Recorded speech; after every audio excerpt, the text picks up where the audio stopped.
That's County Talk. You join us for post-match Pavis after we've just beat Altrincham 3-0. A great result, lots to talk about. A good comprehensive performance. Not any negatives to cover, I don't think, today. What did you make of it, Tom? I thought it was brilliant. The contrast we saw from last week, where people were down. Look, I think people were down last week because of what happened against Aldershot, and people necessarily thought we were going to get a really, really big reaction. We didn't get that reaction against Dover, but today I thought we were absolutely fantastic. Support as well, I've got to give a mention to that. What did you think about that support? Class, absolutely class. Honestly, I'd say one of the better atmospheres this season. Everyone was up for it, even at 0-0 when it was half time. We had fans were going mad, singing away, and it's what you love to see. It was great today. I thought really good. Yeah, really good. Obviously, a lap of appreciation at the end. Players went in, came back out with their families, and just the whole place had a buzz about it. I know we've got one game left to go, but I tweeted it earlier. Bring on the playoffs. Yeah, bring on the playoffs. I thought it was absolutely fantastic. If you are joining us for the post-match, thank you. Really appreciate that. If you could drop us a subscription if you haven't already, that would be massively helpful as we go towards the end of the season, aiming for that 2,000 mark. If there are any fans of other sides, we're going to go over the other results in the National League today. And as always, anyone has any questions, just put them in the chat. We want to know anything you thought about the game, what you think of the upcoming playoffs on the Maidenhead game. We'd love to make this as interactive as possible for the last home game of the season. So going on to that, performance-wise, we're going 0-0 at half time. But what were your initial thoughts of that? The game was a lot more open than I first thought. I thought, they were quite a good side. Played some nice football, to be fair. They had two really good chances as well in the first half. It was a better game than I thought it was going to be. It wasn't like that one-sided, I don't think, in the first half. But then in the second half, when we get that penalty, it completely changed the game, didn't it, really? It just knocked the stuffing out of them. But first, I wasn't overly impressed, to be honest, going in 0-0. But, we'd had our chances. And, because there's a good buzz around the place, it doesn't seem to affect you as much. Do you know what I mean? Yeah, I agree. I was calm at half-time, though. I told you that. I thought it would come. I had a look back at half-time, and I wondered if there'd been a 0-0 this season. I think the only 0-0 was Wealdstone away. Yeah. We had a bit of a game, didn't we, trying to remember what the 0-0 was, and we couldn't work it out. So Wealdstone away, 25th of January. I was confident today it wouldn't be that. We should have had a penalty first half, without a doubt. Push on Adam Chickson, I think it was, breaking into the box. But second half completely controlled it. And obviously Dover was a completely dominant performance. I'd say today was as close to 90 minutes of dominance as you're going to get. You won't play a team in this league that won't have a shot against you, other than Dover, really. Yeah. But they didn't come to play any kind of football. Altrincham, we weathered them pretty well. They had a couple of efforts, not really any of note. Our shooting could have been better. But at the end of the day, we've scored 3, and look who scored. Woodson, Cal, Ruben. Going into the playoffs with players those players we want in that kind of form, personally, I think it is absolutely massive. Yeah. Great penalty from Cal. Yeah. Very well taken. That's a high pressure penalty, in my opinion. It's 0-0. He stepped up. I don't know, is he the favoured penalty taker? I'm not really sure. It seems to switch about a little bit, doesn't it? One day it's Woodson, one day it's Ruben. But no, he's took it really well. Sent the keeper the wrong way as well. So fair play to Cal, and like you just said, to have those 3 scoring going into the playoffs is he was the last penalty taker against that we had before. It was Aldershot. He took that penalty, didn't he? He scored that, calm as you like, sent the keeper the wrong way there. So going into the playoffs, if everyone is on the pitch from a starting perspective, I think I'd have Carl Roberts taking penalties. Yeah. Agree? Yeah, definitely, yeah. Yeah. As always, get your thoughts in the comments. And we'd love to know what you think about today's game. Obviously, last home game of the season in the league. It does look as though, when we look at results in a second, it does look as though we have got that home game secured, which would be vital to try and get promotion. But we'll continue to talk about the game as it was today. Who else stood out? Was it Richardson got man of the match? Yeah. What do you reckon? Yeah, I mean, he sort of, for me, he just puts in a good performance, doesn't he? Week in, week out. Does the things he's good at, putting the ball past the man and running and beating him to the ball. And he's done that a couple of times today, pulled off, creates plenty of chances. The only thing for me, for Richardson is, and we've discussed this before, is his end product's not quite there yet. He has plenty of time to cross in the ball and put one in the box, and it's just not quite there. It's not quite to the player he wants to get it to, or in the right area that he wants to get it to. So that's the only thing that he really, for me, needs to screw up. Because other than that, I think he's an absolutely brilliant player. And if we get the offer to have him back next season, I think we should snap Forrest's arm off, to be honest. Yeah, I think that would only happen if we got promoted. Personally, I don't think we'd get him back in the National League. The only thing I'd say about that, like you've said, is if we're in a playoff situation, he might get 1, maybe 2 chances to cut that ball back all game. Yeah. Today he's had 4, 5, 6 chances. You might get 1 chance. And look, a couple of them today got back to Jim O'Brien. You wouldn't want Jim O'Brien getting on the end of that, but he did. And it just makes me think we've got to be so clinical in those playoffs. Yeah. And I think in the past few weeks, I know we had the 1-0 against Dover, but they were just sat in a low block. I think we're starting to get a bit more clinical. Not 4 against Kings Lynn. I think it was 3 against Weymouth. Yeah. Was it 3-1? I think we're starting to get there. We are starting to get there. We are. And I think today, for me, Wotton's goal, another goal that was brilliantly taken. Not an easy finish because his back's to goal. So credit to him for that. I think Wotton, for me, at this part of the season has been really good. Really, really good. Very, very clinical. Yeah, and it's sort of a bicycle kick. Yeah. Almost a bicycle kick in that situation. He hit the bar as well first half, and Richardson hit the bar. Yeah. So it could have been a lot more. Yeah, it could have. Absolutely could have been a lot more. And then obviously Ruben's goal. I don't know what the celebration's about. Explain celebration if people weren't there. So he scores the goal, doesn't celebrate with the players, runs straight to I think it's the team physio, isn't it? I can't remember his name. I think it is. Yeah, but he's Portuguese as well, isn't he? I know that much. So maybe he said if he scores on the last home game in the season, he'll celebrate it with him, or I'm not really sure what that one's about. I'm sure if there's a post-match interview with Ruben, he'll let us know. But I'd love to know why. I'd love to know what the reason behind that one. Yeah, it would be good. The lineup came out then. We saw Brinley in there. Yeah. How long did he get? Did he get the whole game? Yeah. I'm trying to think. So he gets the whole game. Yeah. How did he look, do you think? There was moments where he wasn't, 100% sharp, I don't think. But, you're going to get that. You are going to get that. There's a couple of moments in the game, but not loads. And I thought he was really good.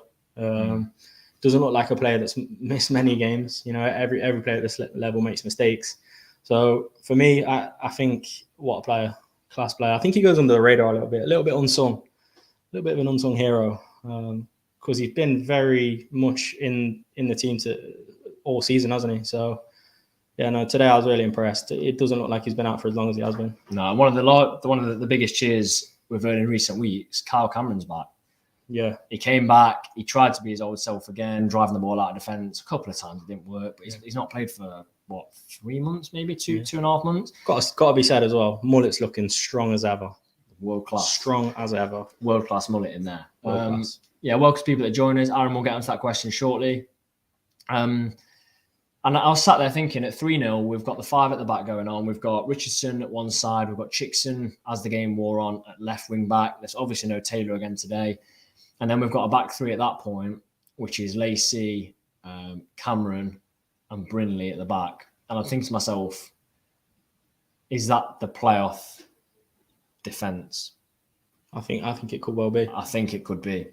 I really do. I can't see Richardson not starting at wing back. I think we're going to play a 5. I do think we're going to play a 5 because we look really good in that 5 today. Yeah, we did, yeah. I can't see Cameron not starting if he's still fit enough. I can't see Brinley not starting if he's still fit enough. And then are you having Lacey or Rawlinson? Do you want the ability to pass the ball out, which Rawlinson's not that bad at, but with Lacey, you get the ability to pass it out. You've got someone that's really good with the ball at his feet. Or do you just want that player that's going to get his head to everything? Not that Lacey doesn't, but Rawlinson does. He's got that raw passion. Who do you go for in that situation? And I think, from my point of view, I'd go for Alex Lacey. Yeah, I think it's difficult. It is very difficult because, like you say, both sort of different players in their own right, technically. But yeah, I think I'd go for Lacey. As much as Rawlinson, I think has that edge over Lacey when it comes to like being in the air and winning balls in the air. I think he is really good at it. I do like Lacey. Yeah, he surprises me how good he actually is in the air. Because sometimes you win balls where you just think you've got no right to win that header. And I was actually watching quite closely today. There's a few times where he's sort of given that shove in the back to the player in front of him at the exact right time, and he's won the header cleanly. Like things like that, little tiny edges like that in games, it can be what win you games. So yeah, Lacey impressed me a bit today. Yeah, he did. He did. Lee, we'll get to that question in a second as well. Aaron, Lee, do you mean when you say how does this Notts team compare to other playoff teams? Do you mean the playoff teams that Notts had last 2 seasons, or do you mean the other sides in the playoffs? We'll get to that. So you think talking about the Notts team from last playoffs and the Notts team from the one before, or other sides in there? Something that I've noticed, and I'm going to put it out there, is Slocum has started again. Yeah. I think Slocum's the keeper for the playoffs. I think it's decided. I think you're right. I think you're right because at the end of the game, I did notice. I mean, I'm not a body language expert by any stretch, but Yaros did look a little bit forlorn. Yeah, good word. Good word. I don't know what it means, but it's a good word. Yeah. So for me, I just feel like, and he's been solid. And you know what? I sat in the family stand on Monday for the game against Dover. And I actually noticed how animated Slocum is because we normally sit in the middle, quite far away from the game, really, because we're at the top of the stand. In the family stand, I was a bit close to the game, a bit closer to Slocum in that first half. I didn't realize how animated he was, vocally, physically. He's like always cheering the fans on. You don't actually notice stuff like that. No, sitting in the Pavis. I think this team at points this season has lacked players like that. If we go into the playoffs, I think Slocum in goal, Cameron back, Jim O'Brien in midfield, we've not even mentioned really today. That's you're looking at there a recipe for success, in my opinion. We've wanted players like that this season. There's been games where, look, what's Chesterfield away? None of those 3 played the game. Slocum didn't play. Yeah. Cameron was injured. If I'm thinking right, was Cameron injured for that? I think he was. And no Jim O'Brien. They're back in. We controlled that. And at Altrincham, they've got nothing to play for. We controlled it pretty easily today. Yeah. Yeah. Thanks for just clearing that up, Lee. We'll get to that in a second. So for me, it's Slocum in the playoffs. And the final player we've just spoken about, Jim O'Brien. Class on grass. Really, really, really good. He starts there. Yeah. He definitely starts for me. Yeah. And he starts in the playoff games as well. He's got bite, hasn't he? Like, he'll fly into a tackle, but he's not reckless with it. Do you know what I mean? He's composed with it. What else do you think he adds to midfield other than tackling? Because there's a lot. I think there's a lot. Plenty. I think he just generally helps the team a lot. I think he's just that good character. As much as his ability is good and what he brings on the pitch, I think his character is really key to him as well as a player. His runs where he's like sort of splitting the defense apart because someone's tracking him. Just all those sorts of little things. And I just think he has so much energy. Yeah. Because after the game against Dover, he was sort of saying he didn't want to be brought off, felt like it was a bit early. And the amount of time he's had out, felt like he could have done longer. And he was running all over. Go back to something I said before. I'd love to see how far the players run. It must be kilometers on kilometers. Yeah, it's good, isn't it? So the side was good today. The only other thing I'll possibly say about that is we didn't see Vincent even on the bench again. Unless there's an injury, which you'd like to think it would be a bit more transparent from the club if there is an injury, because at the minute we've got fans speculating where he is, but no one knows. Yeah. Like if he is injured, just say he's injured, because at the minute we're speculating. At the minute it looks like he's just not in favour, and if he's not in favour at this point of the season, he's not really had many minutes. I fail to see how he can come into a playoff run other than if he gets a solid 70, 89 minutes against Maidenhead. Yeah. I don't really know. Yeah, and I feel like it's something that Bertram has emphasised going into the playoffs, that he wants all his team to be sharp and he wants everyone to be match ready just in case they need to be called upon. And we've not seen Vincent. So for Bertram to be saying things like that and not seeing Vincent, I don't know, does it say something? Does it not? Who knows? Yeah, I do really like him as a player. I do, yeah. I think he's absolutely great. Yeah. Let's have a look at some of your comments then. We'll go to Lee's comment. We've still got Aaron's to come back to. Lee says, how does this Notts team compare to other playoff teams? So I think the first season, obviously the first season was affected by COVID, wasn't it? We got to the final. I think this team is stronger. I think this team's stronger than both seasons, but I think the league's stronger, personally. Oh, yeah, it's a hard one to call. This side's definitely stronger than the first season's playoff team. We had that squad had Turner and McCrory defensively. I think we're stronger there. Yes, we had Cal, but we didn't have Ruben. You know, we didn't have Eli, we didn't have Aaron Imam, we didn't have Matty Palmer. For me, a lot stronger than the first season. Last year we had Reeves. I'd rather have Palmer than Reeves, I think. I know Reeves is playing at a high level now, but I think Palmer's better for this not side. Yeah, no, I mean, I'd probably say it is better. It just felt like that first season, had it not been stopped, we'd possibly have won the league. But, you know, it's always going to be that one, isn't it? Big question. I don't think the league was like, usually leagues build up to become strong, don't they? The league's just within 2 years has gone ridiculously strong. I think if this not side under Birchnell was in the league 2 years ago, I think we'd have won the league. I definitely do. But the league is as it is now. Money's been pumped into teams. Yeah. I think this year, if you look at it percentage-wise, I think we have a lower percentage chance of winning the playoffs with a better team, just because of the league. Definitely. But I like this team better. I like the philosophy that we play a lot better. Do you? I do, yeah, I do. It's I always felt like with the first season under Ardley, we had that element of unpredictability. You didn't know what we were going to see team-wise. I suppose we still have that now, but I think about days like Barrow away, we sort of had that shock to the system for the opposition. And I mean, we have the depth to do that now, but I don't think you'd see sort of mass changes in the league like we did under Ardley. I'm not saying, either or manager's better or anything like that. I'm just saying the differences. Yeah. So, Lee, if that answers it best we can, I think this year's team's better, but we've got less chance of winning the playoffs, maybe because of where we finished. But yeah, it's going to be very, very difficult, even with the side like it is. Maidenhead, then, before we go on to look at the other results, Maidenhead next weekend, I'd kind of like the season to finish today. Yeah. Just because the atmosphere was really good. There's always a chance you can go to Maidenhead and not play very well and get a draw, or even potentially lose, like we did against Aldershot. Maidenhead have gone and beaten Grimsby 3-1 as well.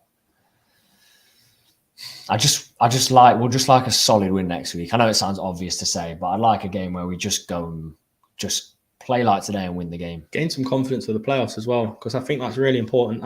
It would be, knock a bit of the wind out of the sails if we went and lost at Maidenhead next week, I think. So I think it, as much as it's almost signed, sealed, delivered that we're going to get that home leg in the playoffs, I think it's really important to take that game as seriously as we can, or as serious, just take it as seriously as it is, because it is quite serious. You just got to keep that winning philosophy running through the team. So I think, for me personally, I'd like to see the team that Birchnell is going to go for in the playoffs playing against Maidenhead next week. I don't think we should rotate too much. I wouldn't rest anyone. Possibly, though, there was a shout from Will that we go to the game with to rest Palmer, purely for the fact that Will thinks if he becomes injured, our playoff run becomes very, very difficult without him. Yeah. But this league's strange. I think if Notts had finished fifth, it's 10-game gap between the final game of the season, 10-day gap between the final game of the season and the first playoff game. That doesn't help anyone. I don't know why it's that long.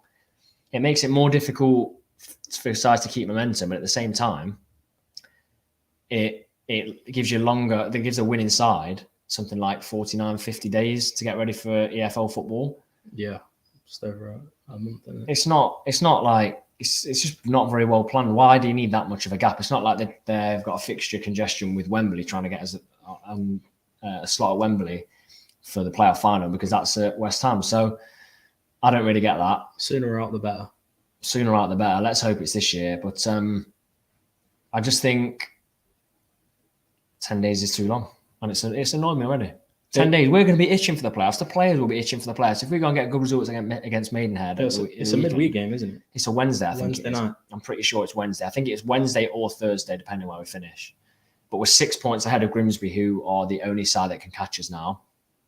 They've got a game in hand, so they can get 6 points. I think was something like, if anyone can answer it, I don't have it to hand, but I think was something like +7 goal difference on them. So they'd have to win both their games. Hope Notts don't get at least a draw on the final game against Maidenhead, and then we'd have to blow a lead. I mean, I don't know if anyone's seen the EFL results today, but it's possible. Crazy, absolutely. I was talking to some of my friends this morning and just said I didn't realise how tight League Two was until I actually looked at the table this morning. Like the playoffs and third.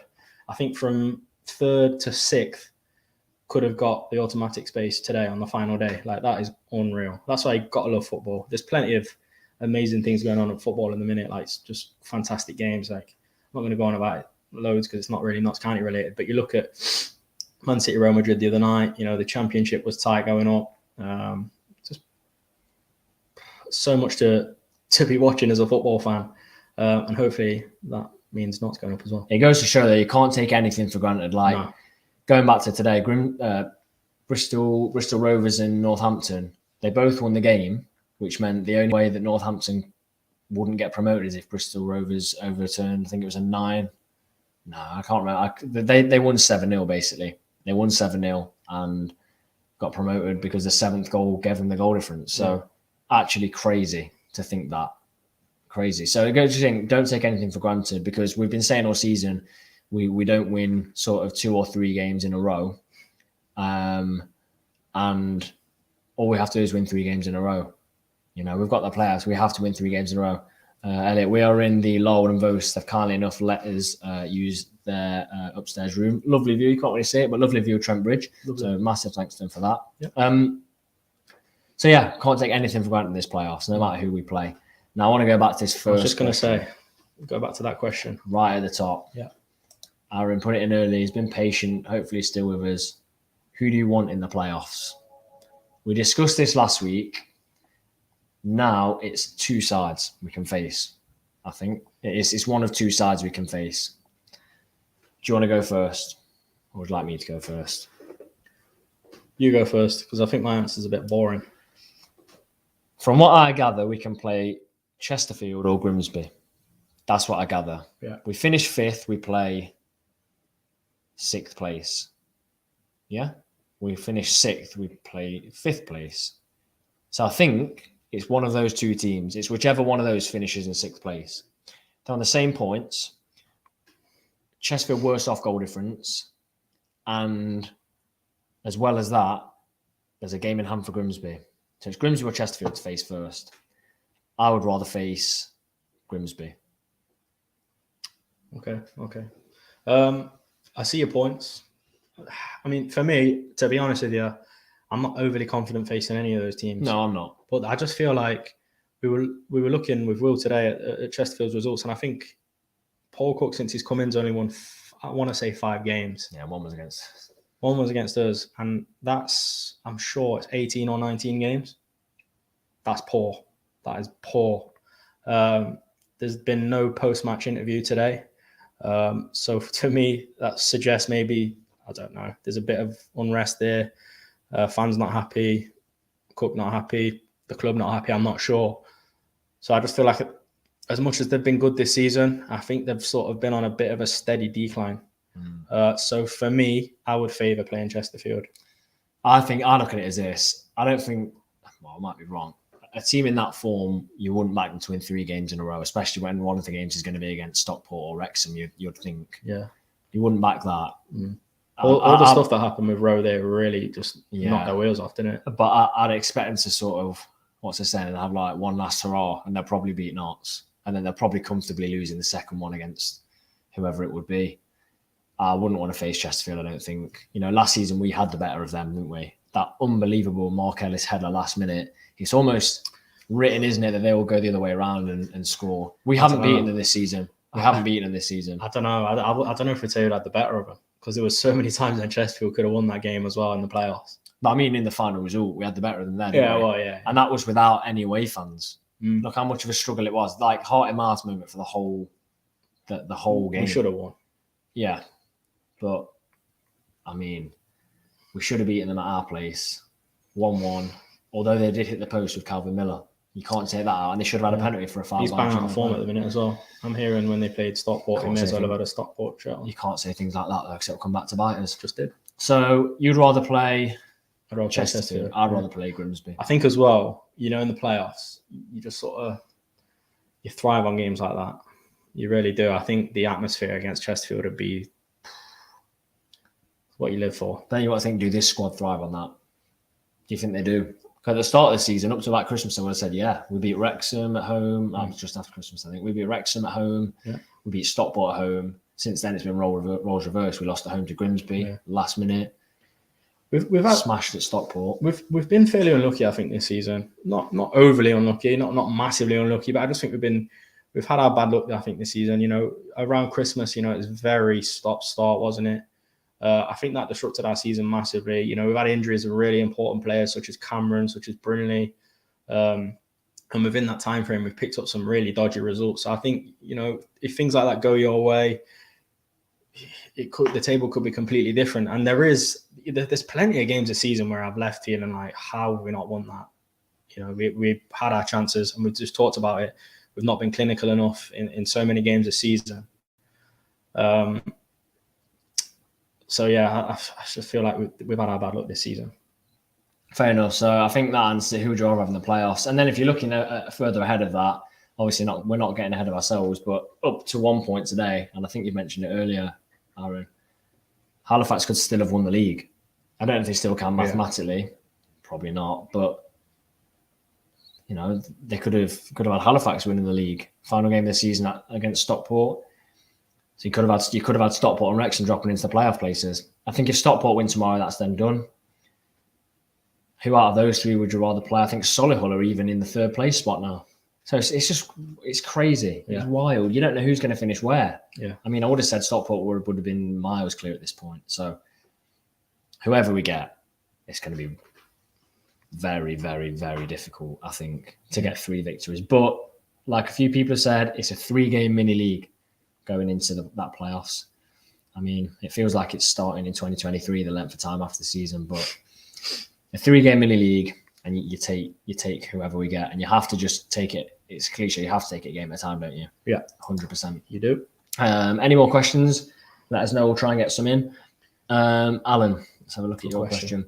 If you could choose one player from the previous playoff teams to feature, who would it be? Calvin Miller for me. Let's do one each. Let's do one from the first season, one from the second season. Who'd you have from the first season? Thomas. Okay. I'd go for a player that scored in the Barnet game. I think, if my memory serves me right, I'd go Christian Dennis. Christian Dennis scored a header, I think, to open the scoring against Barnet. I'd go Christian Dennis from the first season to come in this team. Why would you go Thomas? I just felt like Dennis would be a shout as well, to be fair. But I just feel like Wotton was a much more... I just feel like he did the dirty work for Wotton, basically. And he made Wotton chances. He scored goals from literally nothing on occasion. So, yeah, I was a big fan of Thomas. Yeah, fair enough. And from the second season, obviously Alan here says he'd go for Calvin Miller. Second season. Obviously, there's not mass amounts of changes. Calvin Miller's a shout because when he was at Notts, I know he's not playing very well for Chesterfield at the minute. When he was at Notts, he was good. He was really good. Birchnell got so much out of him. Because I remember he was brought in a few times, wasn't he? He was told he was like a winger and he was being played at fullback and stuff like that. But at the end, he was immense. He really was. Yeah, Miller's a shout. I'd probably have to say I might have to go with you with Miller. I don't know where he'd fit into this side. Possibly at left wing back, but then who do you leave out? I don't know. Christian Dennis for me, 100%. What do you think of a midfield that consists of Matty Palmer and Jake Reeves? Good work. Good work. So that's similar type of players, maybe. Charlie says Joel Bagan. Joel Bagan, sharp. He's been playing the Championship, and he scored like 3 successive games early on in the season a few months ago. Joel Bagan, we'll liken him to Marcelo. Ridiculous. The only thing I will say, he went absolutely missing at Wembley, didn't he? Quite a few of the players. Not Wembley. Was that the first season? Was it? Yeah, Wembley. He went absolutely missing. But, you know, good player. So I would still say Christian Dennis from that first season. And possibly Reeves, but probably, yeah, I agree with you, Alan. Calvin Miller for that one. Why have we not seen Taylor even make the bench? I don't know. I honestly don't know. Like, I don't know.